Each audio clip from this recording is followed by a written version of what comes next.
Y hoy estoy aquí con Mariano y con Mark a mi lado porque ellos tienen un anuncio muy especial que hacer.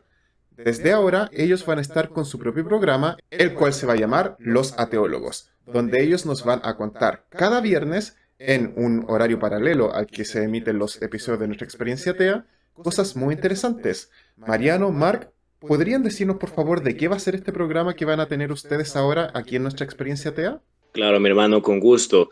El programa va a tratar sobre todos los temas que se hablan dentro del círculo académico, sobre los estudios bíblicos y también teología.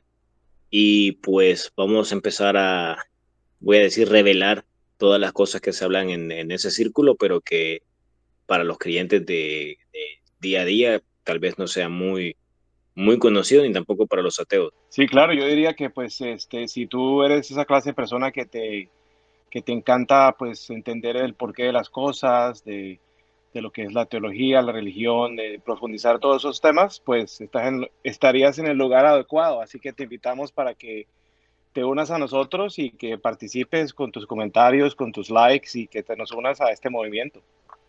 Maravilloso. Entonces, para todos queda la invitación hecha a este nuevo programa, Los Ateólogos, semana por media, a través de nuestra experiencia TEA. Bienvenidos a Teólogos, soy Mariano, estoy aquí Mark Peralta, buenas noches. estamos hablando sobre mitología comparativa y pues, ¿quién más indicado ahorita que Mark para ponernos un poco en contexto? Sí, claro que sí. Yo creo que en ese tema, pues me gustaría primero que todo comenzar con un breve preámbulo, que más o menos de ciertas cosas especiales que hay que pensar primero antes de poder analizar el estudio de hoy, ¿no? Lo primero es este concepto de lo que se llama como la pedagogía retórica. Y esto es algo que es aceptado entre la comunidad de eruditas, de escolares, de la académica, donde se habla, donde se ha reconocido una tradición en la antigüedad, donde se le enseña a los estudiosos cómo formar argumentos, cómo lo que es la retórica, cómo formar historias, cómo crear una fábula, cuáles son los elementos que deben, esenciales que forman una fábula, cómo es que se forma una mitología, qué elementos deben existir para que el argumento sea no solamente un argumento bueno, sino un argumento que sea eficiente, que convenzca a la gente, que tenga poder de convencimiento a la gente. Entonces, esta tradición, lo que se llama emulando es emulatio en el latín. El emulatio lo que trata es que en la antigüedad no era poco común de que alguien saliera con una idea, con una novedad, con una idea completamente original. Um, Más bien la tradición era de adoptar o emular conceptos que ya eran aceptados, que ya eran conocidos y apropiándose de ellos de una forma uh, para luego recrearlo o reempaquetarlo de una forma que preserve la tradición, pero de una forma un poco diferente. Ejemplos pues han existido en la antigüedad y quizá eso es lo que vamos a llevar al estudio de hoy, ¿no? Es de entender de cuál es esta tradición, porque el argumento de nosotros es que el Antiguo Testamento, junto con otras religiones, otros textos religiosos que han existido en la historia de la humanidad, están haciendo todos lo mismo. O sea, tomando ideas de mitos y de historias o de religiones del pasado y luego formulándolos de nuevo y presentándolos de una forma nueva. De tal manera que el libro de la Biblia pues muestra poca originalidad y yo diría pues demuestra otras cosas que vamos a pues a profundizar un poquito más, ¿no? So, Claro, claro, también hay un ejemplo que a mí me gusta bastante sobre eso y es el que hablábamos antes sobre Mateo 5, donde se hace una emulación de Moisés con Jesús cuando sube al monte y habla y y da también incluso sus propios ah, mandamientos, porque Jesús amplía o radicaliza los mandamientos que Moisés le da al pueblo de Israel. Entonces, eso es un ejemplo de esta emulación. Pero, por favor, seguí con el tema. Yo sé que hay mucho, mucho que cortar, así que no te interrumpo más en este caso, Mark. Sí, no, definitivamente tienes razón. O sea, yo creo que, por ejemplo, esos dichos que tiene Jesús cuando dice, has escuchado que alguien ha dicho esto, pero yo digo esto, que casi siempre es referencias a Moisés, que en la ley de Moisés se decía esto, como por ejemplo, no cometerás adulterio, pero yo digo que, ¿verdad? No deberías ni siquiera mirar. No sé si estoy traduciendo bien al español bien, pero más o menos esa es la idea, ¿verdad? Sí, sí, esa es la idea. Ya. Si no, se te ha dicho que no matarás, pero yo te digo que con solo que tengas cólera contra tu vecino, viejo, ya mataste a tu vecino y pues ya estás más sucio, ¿verdad? Ya estás más lleno de Exacto, pecado de lo que estabas antes. exacto, sí. Entonces lo mismo sucede con otras religiones con las otras religiones de la antigüedad, religiones que preceden a la religión hebrea o religión judía, desde mucho más atrás. Por ejemplo, la religión durante el periodo sumerio, donde predominaba ese panteón de dioses. En ese tiempo era pues la religión de ellos. Y pues las escrituras de ellos muestran estos elementos ciertos elementos que luego se ven otra vez en las mitologías o en los textos de Mesopotamia, que vienen un poquito más adelante, los babilonios, donde están emulando dioses que se conocían antes de la religión de los sumerios. Y yo diría que pues lo mismo sucede con los hebreos. Los hebreos que cuando llegan a formular todo lo que es el Pentateuco, ellos están emulando estas ideas que provienen de la misma Babilonia, sino que no lo están haciendo, no están diciéndolo palabra por palabra, sino están haciendo algo especial, algo un poco diferente. Sin embargo, esos conceptos, ciertos conceptos existen ahí y eso es lo que vamos a mostrar. Claro, y hablábamos Ya. también antes de empezar a grabar que uno de esos conceptos es la separación de las aguas. Sí, exacto, sí, ese es creo que uno de los primeros que aparecen, aunque yo creo que inclusive hasta la misma palabra, ese en el hebreo donde se traduce al español en el principio, eso es el mismo significado de la palabra Enuma Elish. O sea, el Enuma Elish es el poema épico babilonio que salió a los finales del segundo milenio antes de Cristo. O sea, aproximadamente 1400, 1500 años antes de lo más antiguo que existe en respecto al Antiguo Testamento, que lo más antiguo que existe en evidencia es por allá como en el año 500 o 600 antes de Cristo. Estamos hablando pues del Septuaginto, que está en griego, porque el hebreo, de hecho, lo que a mí me sorprendió mucho en el seminario es que la evidencia del Antiguo Testamento es muy extraña, porque no hay mucho, realmente no hay mucho. Pero sí, lo más antiguo que hay es como del Mar Muerto, ahorita que están por ahí, y eso es como 500, 600 antes de Cristo. Pero el poema babilonio, este es 2000, o sea que es mucho más antiguo. Um, so, yo creo que es importante eso, ¿verdad? ¿Qué piensas tú?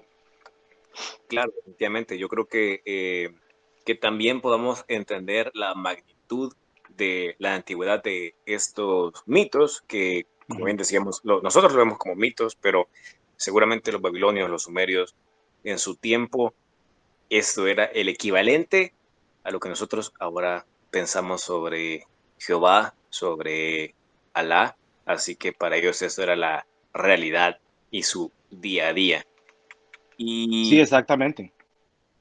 sí, es bastante interesante cómo se contrastan todas estas historias, am, cómo se pasan, porque, claro, la transmisión de las historias de los sumerios a los pueblos acadios y eventualmente a lo que conocemos ahora por los hebreos es bastante interesante.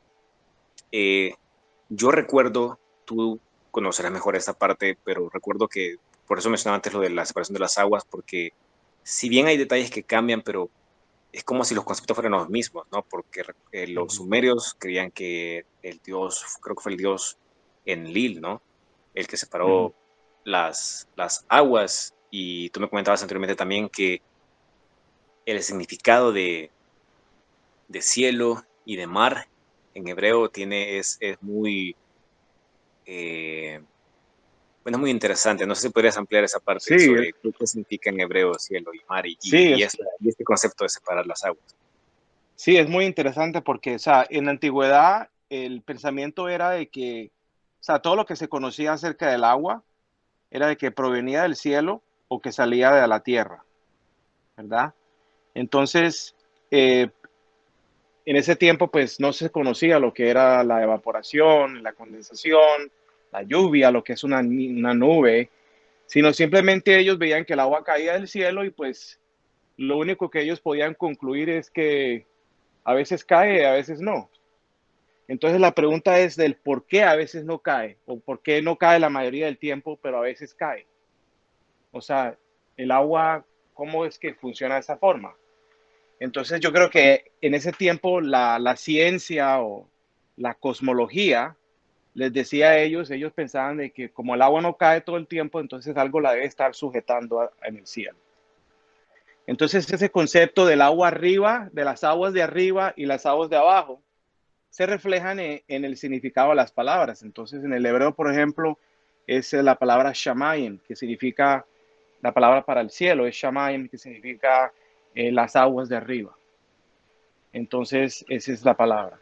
Y ahí, por ejemplo, en versículo 8 aparece, perdón, el versículo 10, donde dice, la reunión de las aguas llamó mares. Esa palabra de mares es Hamayim, que significa las aguas de abajo, you know?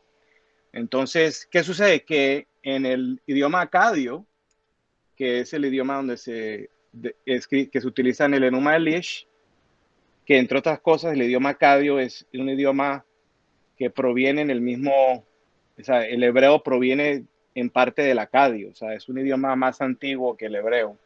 Las palabras son lo mismo, es el mismo significado, las aguas arriba y las aguas de abajo.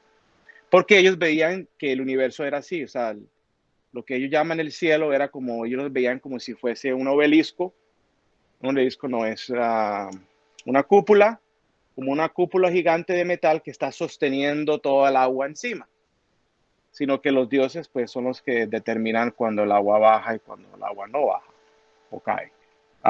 Y eso pues está evidente en el texto. Por ejemplo, en el versículo 6 de Génesis dice, luego dijo Dios, haya expansión en medio de las aguas y separe las aguas de las aguas.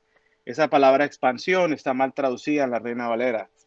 Debería decir, haya es el firmamento, que creo que otras traducciones lo utilizan. Porque esa palabra expansión no define bien lo que se refiere a expansión.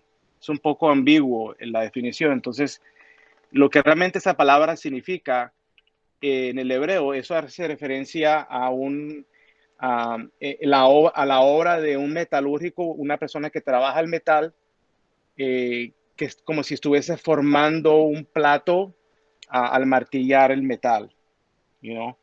Entonces, esta cúpula que está sobre el cielo, aguantando toda el agua, fue formada por un dios. Y eso pues eso lo cuenta en la historia de la Enuma Elish.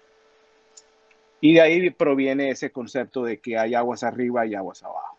Sí, sí, no, o sea, definitivamente el nivel de contraste que hay y como ya decíamos, cambiar ciertos elementos para dar tu propio mensaje era algo súper habitual Ujú, en todo ese tiempo. Y como yo creo que también lo mencionabas, también algo habitual dentro de los círculos académicos de la cultura greco-romana, porque ellos practicaban todo eso también, o sea, fue algo que se fue ujú, manteniendo. Y hay que entender que en la antigüedad, irónicamente, eh, si tú aparecías con ideas nuevas o se parecía una religión nueva, era vista como algo sospechoso. La gente no tendía a confiar en esa religión, esa idea nueva. Entonces, lo que hacían era adaptarla. Lo que hacían era tomar conceptos que ya estaban antes para que la gente dijera, pero mira, digamos en el caso de los cristianos, Ujú. pero mira, hablan de Moisés. Entonces, esta religión es antigua, es tan antigua como los judíos. Entonces, es más válida. Así veían ellos, eh, esa era su percepción sobre la religión, sobre la filosofía, sobre las ideas en ese tiempo. Así que yo creo que ha sido bastante bueno, una plática muy, muy buena como introducción para todo este tema. Y pues eventualmente vamos a seguir hablando más porque hay mucho, mucho más que contar, hay más mitos que comparar, más dioses que conocer, no solamente el dios al que nos tocó pues vivir en este siglo, milenio, lo que sea, el que está traumado con el sexo. Así que hay muchos, muchos más dioses que vamos a seguir tratando y muchos más mitos. Y eso ha sido todo por ahora. Eso ha sido ese capítulo de los ateólogos. Cuídense. Sí, muchas gracias a todos por la sintonía y pues sí, nos los invitamos a que estén atentos al próximo mensaje cuando vamos a profundizar más a esto, más en este tema y les vamos a mostrar más ejemplos en Génesis donde existen esas emulaciones que demuestran de que el libro, por lo menos el libro de Génesis, no tiene conceptos originales. Así que pues ahí estén listos, atentos. Cuídense y hasta dentro de 2 semanas. Y este ha sido el primer episodio de Los Ateólogos, esta nueva idea que Mark y Mariano han tenido, a la cual le tengo mucha fe y esperanza, ya que ellos tienen mucho conocimiento y en verdad me encantó la forma que tienen ellos de presentar la información. Espero que todos las hayan disfrutado tanto como yo y recuerden, cada viernes por medio tendremos un episodio nuevo de Los Ateólogos acá, nuestra experiencia atea.